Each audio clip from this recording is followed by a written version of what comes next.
প্রার্থনা করলে ঈশ্বর কিভাবে উত্তর দেন, বাইবেলের 5টি সত্যবাণী। প্রার্থনা হল মানুষের হৃদয়ের সাথে ঈশ্বরের হৃদয়ের সংযোগ। বাইবেল বলে, প্রার্থনা করো এবং তা তোমাকে দেওয়া হবে, খোঁজ এবং তুমি পাবে, কড়া নেড়ো এবং তোমার জন্য দরজা খোলা হবে। মথি 7:7। এই বাক্যটি শুধু অনুরোধ নয়, এটি এক আত্মিক সত্য। ঈশ্বর আমাদের ডাকে সাড়া দেন, তবে তার উত্তর কখনোই তাড়াহুড়ো করে আসে না, আসে ঠিক সময়ে ঠিকভাবে। আজ আমরা জানব সেই 5টি বাইবেলের বাণী যা আমাদের শেখায় কিভাবে প্রার্থনা করলে ঈশ্বর উত্তর দেন। 1. বিশ্বাসের সঙ্গে প্রার্থনা করো। বিশ্বাস করো যে তুমি যা প্রার্থনা করেছ তা তুমি পেয়ে গেছো, আর তা তোমার হবে। মার্ক 11:24। প্রার্থনার মূল ভিত্তি হল বিশ্বাস। অনেক সময় আমরা মুখে প্রার্থনা করি, কিন্তু অন্তরে সন্দেহ রাখি, ঈশ্বর কি সত্যিই শুনছেন?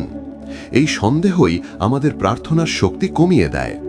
যিশু শেখালেন, যদি আমরা বিশ্বাস করি যে ঈশ্বর আমাদের শুনছেন, তবে তিনি অবশ্যই উত্তর দেবেন, হয় সঙ্গে সঙ্গে, নয়তো তার নিখুঁত সময়ে। একজন মা প্রতিদিন তার অসুস্থ সন্তানের জন্য প্রার্থনা করতেন। বছর কেটে গেল, কিন্তু সুস্থতা এলো না। তবুও তিনি বিশ্বাস হারাননি। অবশেষে ঈশ্বরের সময়ে অলৌকিকভাবে সন্তান সুস্থ হয়ে উঠল। এই গল্প দেখায়, বিশ্বাসের প্রার্থনা কখনো ব্যর্থ হয় না। প্রার্থনা শুধু মুখের নয়, হৃদয়ের বিশ্বাসের প্রকাশ। 2. ধার্মিক হৃদয়ে প্রার্থনা করো। ধার্মিক ব্যক্তির কার্যকর প্রার্থনা অনেক কিছু করতে পারে। যাকব 5:16। ঈশ্বর শুধু শব্দ শোনেন না, তিনি আমাদের অন্তর দেখেন। যদি আমাদের হৃদয়ে পাপ, ঘৃণা বা অহংকার থাকে, তাহলে প্রার্থনা বাধাপ্রাপ্ত হয়। যাকব বলেন, ধার্মিকের প্রার্থনা অনেক শক্তিশালী, কারণ সে আন্তরিক, পবিত্র এবং বিনয়ী হৃদয় থেকে আসে। দানিয়েল প্রতিদিন 3 বার ঈশ্বরের কাছে প্রার্থনা করতেন, এমনকি মৃত্যুর হুমকির মধ্যেও। তার নিষ্ঠা ও ধার্মিকতা ঈশ্বরকে এতটাই স্পর্শ করেছিল যে সিংহের গুহায় ঈশ্বর তাকে রক্ষা করেন। ঈশ্বরের উত্তর পেতে চাইলে প্রথমে নিজের অন্তরকে পরিষ্কার করতে হবে। যেমন জল পবিত্র পাত্রে রাখা যায়, তেমনি ঈশ্বরের আশীর্বাদও ধার্মিক হৃদয়ে থাকে। 3. ঈশ্বরের ইচ্ছার সঙ্গে প্রার্থনা করো। যদি আমরা তার ইচ্ছা অনুসারে কিছু প্রার্থনা করি, তিনি আমাদের শুনেন।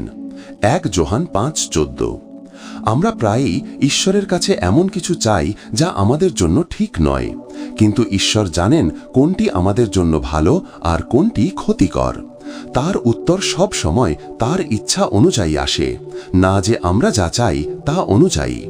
যিশু নিজেই গেতসেমানির বাগানে বলেছিলেন, হে পিতা, যদি সম্ভব হয় এই পেয়ালা আমার থেকে দূর হোক, তবুও আমার ইচ্ছা নয়, তোমার ইচ্ছাই পূর্ণ হোক। এই প্রার্থনায় তিনি আমাদের শেখালেন যে ঈশ্বরের ইচ্ছাই সর্বোত্তম। যখন আমরা ঈশ্বরের ইচ্ছার সঙ্গে একত্র হই, তখন আমাদের প্রার্থনা অলৌকিক ফল দেয়। হয়তো উত্তর আসে না আমার মতো করে, কিন্তু আসে ঈশ্বরের মতো করে, যা অনেক ভালো। 4. ধৈর্য ও কৃতজ্ঞতার সঙ্গে প্রার্থনা করো। কোনো বিষয়ে উদ্বিগ্ন হইও না, বরং প্রত্যেক বিষয়ে প্রার্থনা ও অনুরোধের মাধ্যমে কৃতজ্ঞতা সহকারে তোমার দরখাস্ত ঈশ্বরের কাছে জানাও।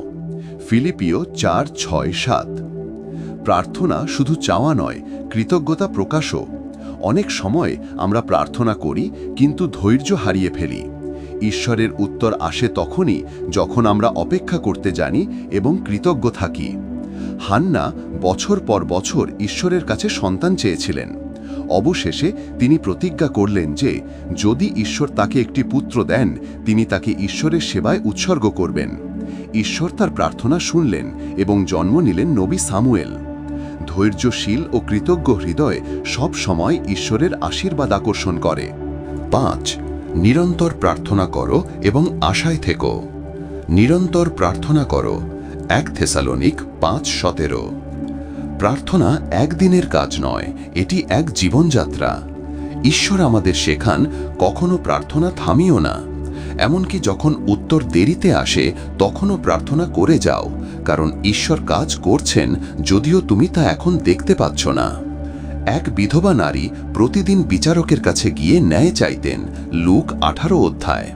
তার ধৈর্য দেখে যিশু বলেছিলেন, যেমন সে হাল ছাড়েনি তেমনি তোমরাও প্রার্থনা থেকে বিরত থেকো না। অবশেষে সেই বিচারকও তার অনুরোধ মঞ্জুর করেছিল। প্রার্থনা মানে ঈশ্বরের দরজায় বারবার কড়া নাড়া। প্রতিবার কড়া নাড়ার মধ্যেই বিশ্বাস বাড়ে, আশা জাগে, আর একদিন দরজা খুলে যায়। ঈশ্বরের উত্তর তিনভাবে আসে। বাইবেল আমাদের শেখায় ঈশ্বর সবসময় উত্তর দেন, কিন্তু তিনভাবে।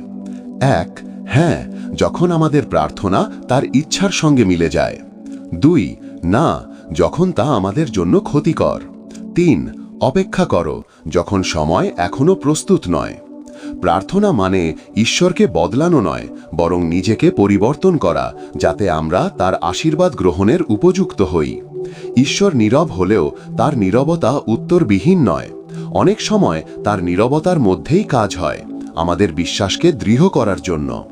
যখন তুমি প্রার্থনা করবে, তখন মনে রেখো, বিশ্বাস রেখো, তিনি শুনছেন। হৃদয় পরিষ্কার রাখো, তার ইচ্ছায় নিজেকে সমর্পণ করো। কৃতজ্ঞ থাকো এবং অপেক্ষা করতে শেখো। নিরন্তর প্রার্থনা চালিয়ে যাও, তাহলে তুমি দেখবে একদিন ঈশ্বরের উত্তর ঠিক তোমার জীবনের সঠিক সময়ে এসে যাবে। একটি দরজা খুলবে, একটি পথ তৈরি হবে, এবং তোমার হৃদয় শান্তিতে ভরে উঠবে। উক্তি হিসেবে স্মরণ রাখো, যে প্রার্থনা করে এবং বিশ্বাস রাখে সে কখনো ব্যর্থ হয় না, কারণ ঈশ্বর হয় প্রার্থনার উত্তর দেন, নয়তো আরও ভালো কিছু দেন। আমেন।